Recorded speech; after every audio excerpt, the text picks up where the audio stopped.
Survey number 38. ಇದು survey number 38. ಆ ಗೋಡೆ ಎಡ್ಜ್ ಇದೆಯಲ್ಲ ಅಲ್ಲಿವರೆಗೂ ಬೌಂಡ್ರಿ ಕೊಟ್ಟಿರತಕ್ಕಂಥ ಹಕ್ಕುಪತ್ರಗಳು. ಸರ್, ಈಗ ಮೊನ್ನೆ ಇತ್ತೀಚೆಗೆ ಒಂದು ವಾರದಲ್ಲಿ ಬಿಡಿಎದವರು ಆಕ್ಷನ್ ಬಿಟ್ಟಿದ್ದಾರೆ. ಅದರಲ್ಲಿ ಈ ಸರ್ವೆ ನಂಬರು ಇದೆ, ಯಾವ್ದೋ ಸರ್ವೆ ವಿಶ್ವೇಶ್ವರಯ್ಯ ಲೇಔಟಿನ ಸರ್ವೆ ನಂಬರು ಹಾಕಿದ್ದಾರೆ. ಇದ್ರ ಬಗ್ಗೆ ತಾವೇನ್ ಹೇಳ್ತೀರಾ?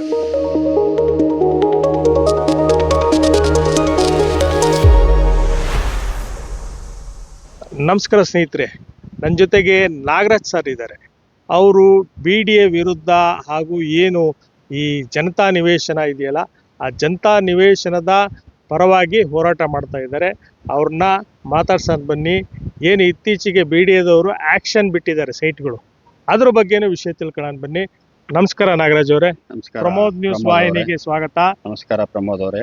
ನಿಮ್ಮ ಪರಿಚಯ ಮಾಡಿಕೊಟ್ಬಿಟ್ಟು 2 ನಿಮಿಷದಲ್ಲಿ ನಮ್ಮ ವೀಕ್ಷಕರಿಗೆ ತಿಳಿಸಿ. ನನ್ನ ಹೆಸರು ನಾಗರಾಜ್ ಅಂತ, ಯಶವಂತಪುರ ವಿಧಾನಸಭಾ ಕ್ಷೇತ್ರ ಭಾರತೀಯ ಪ್ರಜೆಗಳ ಕಲ್ಯಾಣ ಪಕ್ಷ ಅಧ್ಯಕ್ಷ ನಾನು. ಈ ಯಶವಂತಪುರ ವಿಧಾನಸಭೆ ಎಲೆಕ್ಷನ್ನಲ್ಲಿ 3 ಸತಿ ನಿಂತು ಸೋತಿರತಕ್ಕಂಥ ವ್ಯಕ್ತಿ.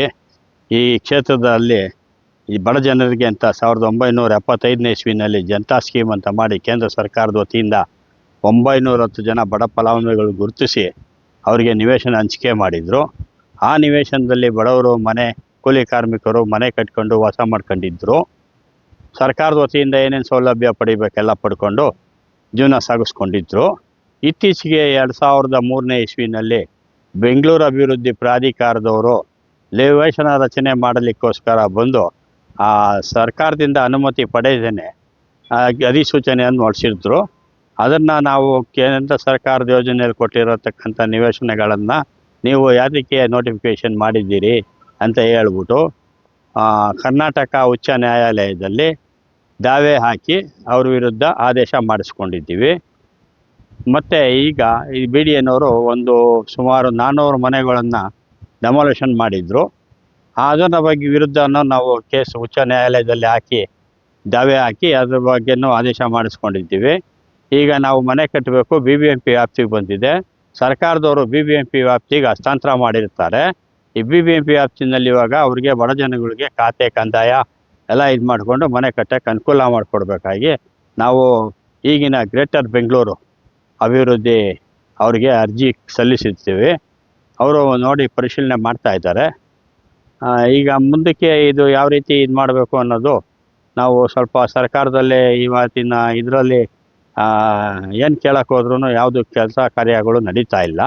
ಬೆಂಗಳೂರು ಅಭಿವೃದ್ಧಿ ಪ್ರಾಧಿಕಾರಕ್ಕೆ ಹೋದಾಗ ಅವ್ರನ್ನು ನಾವು ಅಧಿಸೂಚನೆ ಹೊರಡಿಸಿದ್ದೋ ನಮ್ಮದು ಇದು ಮಾಡಿದ್ದೋ ನೀವು ಹೊಡೆದಾಕಿದ್ದೀರಿ ಅದನ್ನು ಕಟ್ಕೊಡಿ ಅಂತಂದರೆ ಅವರು ಮುಂದೆ ಬರ್ತಾ ಇಲ್ಲ.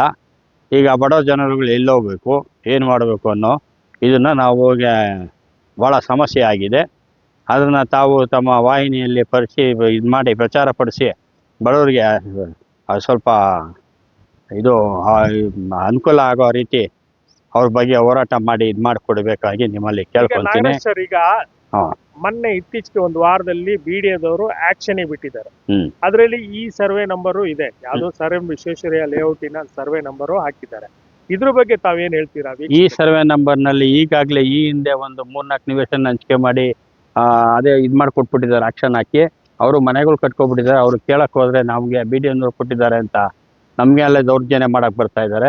ಇತ್ತೀಚೆಗೆ ಇದೇ ಸರ್ವೆ ನಂಬರ್ನಲ್ಲಿ ಆಕ್ಷನ್ ಹಾಕಿ ನೋಡಿ, ಈ ಕಡೆ ಇಲ್ಲಿ ಖಾಲಿ ಇದೆ, ಈ ಸೈಟ್ನನ್ನು ಇದು ಮಾಡಕ್ಕೆ ಬಂದಿದ್ರು. ಇದನ್ನು ಸ್ವಲ್ಪ ತಡೆ ಹಿಡಿದಿದ್ದೀವಿ. ನಮ್ಮ ಗಮನಕ್ಕೆ ಬರ್ದೇನೆ ಆಫೀಸ್ನಲ್ಲಿ ಒಳಗಡೆ ಕಚೇರಿನಲ್ಲೇ ಕುಂತ್ಕೊಂಡು ಗೊತ್ತಿಲ್ಲದೇ ಏನೇನೋ ಮಾಡ್ಕೊಂಡು ಇದು ಮಾಡ್ತಾ ಇದ್ದಾರೆ. ಅದನ್ನು ಹೋಗಿ ಪರಿಶೀಲನೆ ಮಾಡಬೇಕು. ಈಗ ಬಿಡಿಎದವರು ಈ ರೀತಿ ತಗಾದೆ ಇರ್ತಕ್ಕಂಥ ಸೈಟ್ಗಳನ್ನ ಆಕ್ಷನ್ ಬಿಟ್ರೆ ಜನಕ್ಕೆ ಎಲ್ಲೋ ಒಂದ್ ಕಡೆ ಮೋಸ ಮಾಡ್ದಂಗಲ್ವಾ? ಜೊತೆಗೆ ಬಿಡಿಎನು ರಿಯಲ್ ಎಸ್ಟೇಟ್ ಮಾಡ್ತಾ ಇದೆ ಅಂತ ಅನ್ಸಲ್ವಾ? ಹೌದು, ಪೇಪರ್ನಲ್ಲಿ ಇತ್ತೀಚೆಗೆ ಕೊಟ್ಟಿದ್ದಾರೆ. ಅವರೇ 5 ವರ್ಷಿದ್ದಾರೆ. ಯಥಾಸ್ಥಿತಿ ಆಗಿರ್ತದೆ ಹಾಗೆ ನಾವು ಆಕ್ಷನ್ ಹಾಕ್ತೀವಿ. ಮುಂದೆ ತಗೊಂಡಿರೋದು ಬರ್ಬೇಕಾ, ಏನ ಸಮಸ್ಯೆ ಬಂದರೆ ನೀವೇ ಅನುಭವಿಸ್ಬೇಕು ಅಂತ ಪೇಪರ್ನಲ್ಲೇ ಓದಿರ್ತೀರಿ. ಅದನ್ನು ನೋಡಿಕೊಂಡು ಇದು ಮಾಡಿ. ಈಗ ಕೇಂದ್ರ ಸರ್ಕಾರದವರು ಕೊಟ್ಟಿರ್ತಕ್ಕಂಥ ನಿವೇಶನನ ರಾಜ್ಯ ಸರ್ಕಾರದ ಬಿಡಿಎದವ್ರಿಗೆ ಗೊತ್ತಿಲ್ಲದೇನೋ ಅದನ್ನ ಬಿಡಿಎ ಸೈಟ್ ಮಾಡಿ ಅಲಾಟ್ ಮಾಡ್ತಾ ಇರೋದ್ರ ಬಗ್ಗೆ ತಾವೇನು ಅಭಿಪ್ರಾಯ ಪಡ್ತೀರಿ, ಏನು ಹೇಳ್ತೀರಿ? ನೋಡಿ, ಅದ್ರ ಬಗ್ಗೆ ಸಂಬಂಧಪಟ್ಟ ದಾಖಲಾತಿ ಒಂದಿಗೇನೆ ತಮ್ಮಲ್ಲಿ ನಾನು ಹೇಳಲಿಕ್ಕೆ ಇಷ್ಟಪಡ್ತೀನಿ.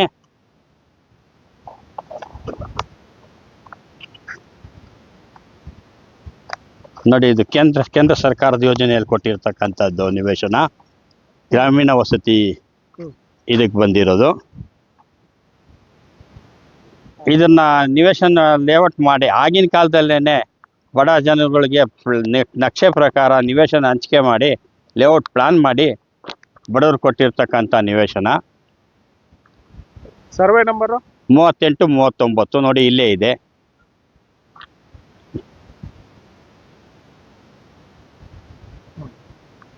ಇದು BDA ಅವ್ರ ಗಮನದಲ್ಲೂ ಇತ್ತು, BDAನವರಲ್ಲೂ ಇದು ಮಾಹಿತಿ ಇದೆ, ಆದ್ರೂ ಸೈಟ್ ಮಾಡಿದ್ದಾರೆ.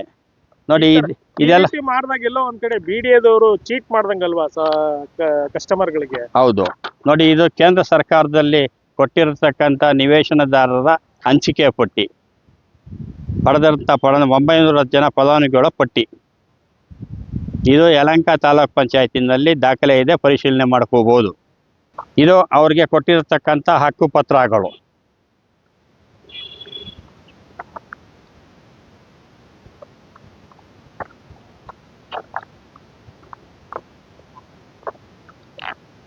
ಕೊಟ್ಟಿರತಕ್ಕಂಥ ಹಕ್ಕುಪತ್ರಗಳು.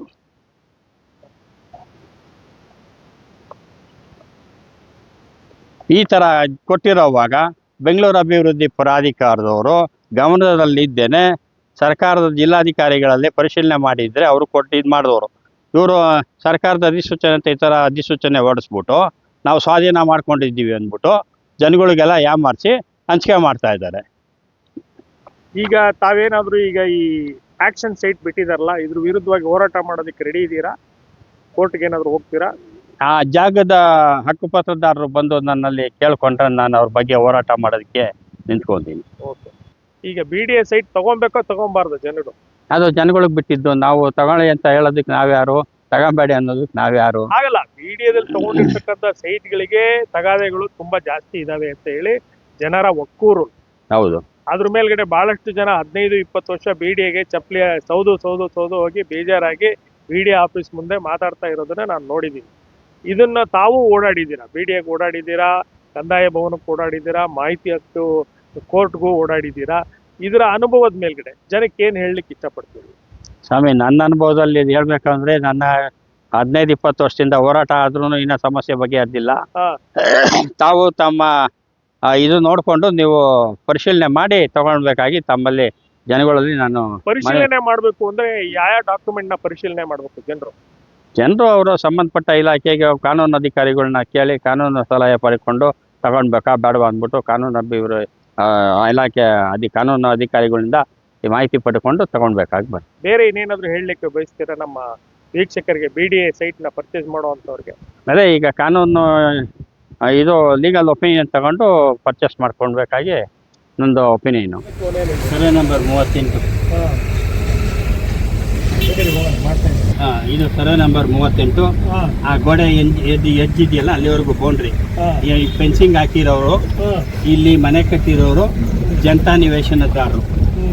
ಈ ಕಡೆ ಸರ್ಕಾರಿ ಶಾಲೆ ಇದೆ, 38ರಲ್ಲಿ ಕೊಟ್ಟಿರೋದು. ಈ ಕಡೆ ಇದೆಲ್ಲ ಸರ್ಕಾರಿ ಶಾಲೆ. CA site. ಅವಾಗ ಜನತಾ ಸ್ಕೀಮ್ನಲ್ಲಿ CA ಸೈಟ್ ಮಾಡಿದ್ದಾರೆ, ಅವರು ಕೊಟ್ಟಿದ್ದಾರೆ.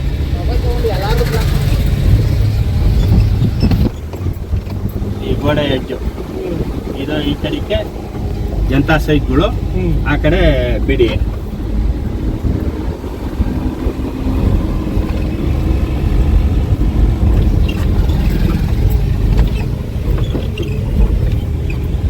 ಇದು ಕಂಟಿನ್ಯೂ ಆಗ್ತದೆ ಹಾಗೇನೆ ಏಕ.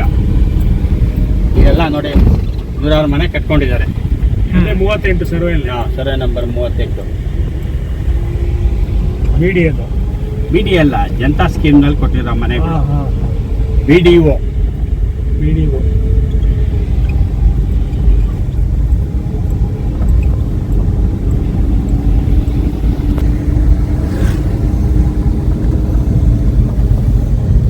ಇಲ್ಲಿವರೆಗೂ ಬರ್ತದೆ.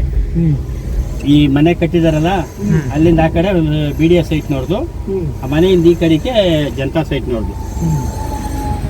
ಹಿಂಗೆ ಬನ್ನಿ, ಇದೆಲ್ಲ ಬೌಂಡ್ರಿ. ಈ ರೋಡ್ ಇದೆಲ್ಲ ಇದು ಬೌಂಡ್ರಿ.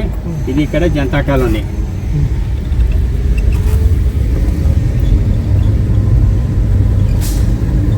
ಇದೆಲ್ಲ ಎಲ್ಲ ಶೂಟ್ ಮಾಡ್ಕೊಳ್ಳಿ.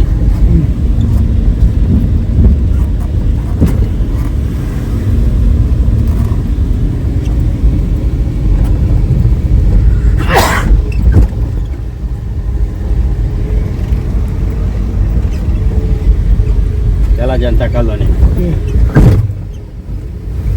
ಇದು ಶೂಟ್ ಮಾಡ್ಕೊಳ್ಳಿ. ಇದು ಜನತಾ ಕಾಲೋನಿನೇ, ಎಲ್ಲ ಜನತಾ ಕಾಲೋನಿನೇ. ಬಸ್ ಸ್ಟಾಪು ಈ ಸ್ವಲ್ಪ ಬಿಡಿಯ ಜಾಗ. ಈ ತಿರ್ಗಿ ಅದೊಂದು ರೋಡ್ ಆಚೆ ದಾಟಿದ್ರೆ ಜನತಾ ಕಾಲೋನಿಗೆ ಬರ್ತದೆ ಬೌಂಡ್ರಿ. ಇದು ಗಾರ್ಡನ್, ಇದು ಬೇರೆಯವ್ರದ್ದು. ಇದು ಸ್ಟಾಪ್ ಮಾಡ್ಕೊಳ್ಳಿ.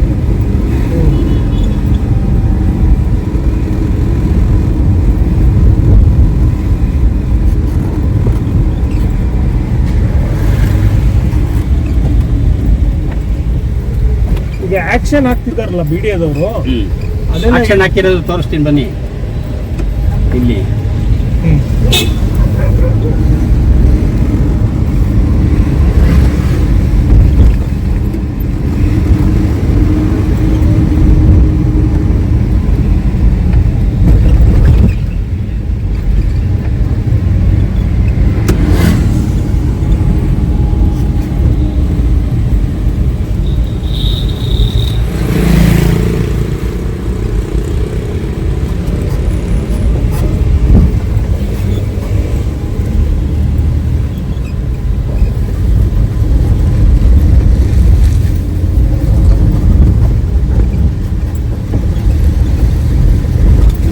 ಮಾಡ್ಕೊಳ್ಳಿ. ಇಲ್ಲಿಂದ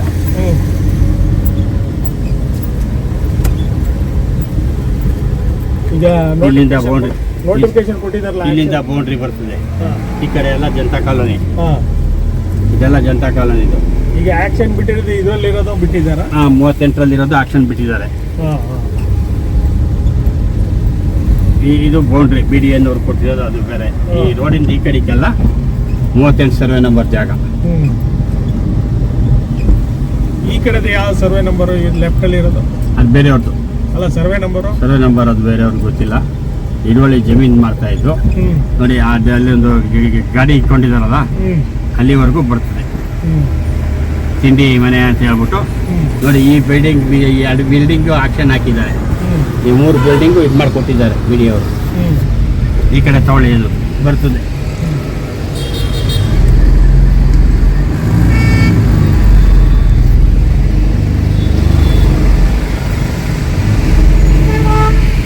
ನೋಡಿ ಬಿಲ್ಡಿಂಗ್ ಇಟ್ಕೊಳ್ಳಿ, BD ಅವರು ಆಕ್ಷನ್ ಹಾಕಿರೋದು.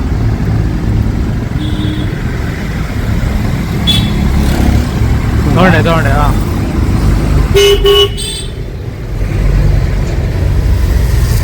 ನೋಡಿ, ಇದು ಬಡವರು ಕೊಟ್ಟಿರೋ ಜನತಾ ಮನೆ. ಈ ಕಡೆ ಎಲ್ಲ BD ಇದ್ರದ್ದು ಜನತಾ ಸೈಟ್ಗಳದ್ದು BDN ಅವರು ಒತ್ತುವರಿ ಮಾಡಿ ರಸ್ತೆನೇ ಮಾಡಿಬಿಟ್ಟಿದ್ದಾರೆ. ಆಶ್ರಯ ಯೋಜನೆ ಅವ್ರು ಕೊಟ್ಟಿರೋದು. ಆಶ್ರಯ ಅಂತ ಜನತಾ ಸ್ಕೀಮ್, ಆಶ್ರಯ ಬನ್ನಿ ಜನತಾ ಸ್ಕೀಮ್ ಆದಮೇಲೆ.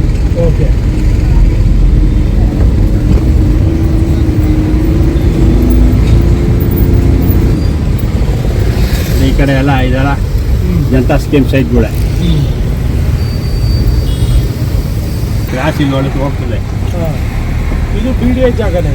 ಈ ಕಡೆ BDA ಸ್ವಲ್ಪ ಇದು ಒತ್ತುವರಿ ಮಾಡ್ಕೊಂಡಿದ್ದಾರೆ ನೋಡಿ. ಆ ಬಿಲ್ಡಿಂಗು ಅವರು ಹಿಂಗೆ ಕ್ರಾಸಲ್ಲಿ ಹೋಗ್ತದೆ ನೋಡಿ. ಈ ಜಾಗನ ಆಕ್ಷನ್ಗೆ ಅಂತ ಇದು ಮಾಡಿದ್ರು, ಈ ಜಾಗನೂ ಆಕ್ಷನ್ಗೆ ಅಂತ ಮಾಡಿದ್ರು.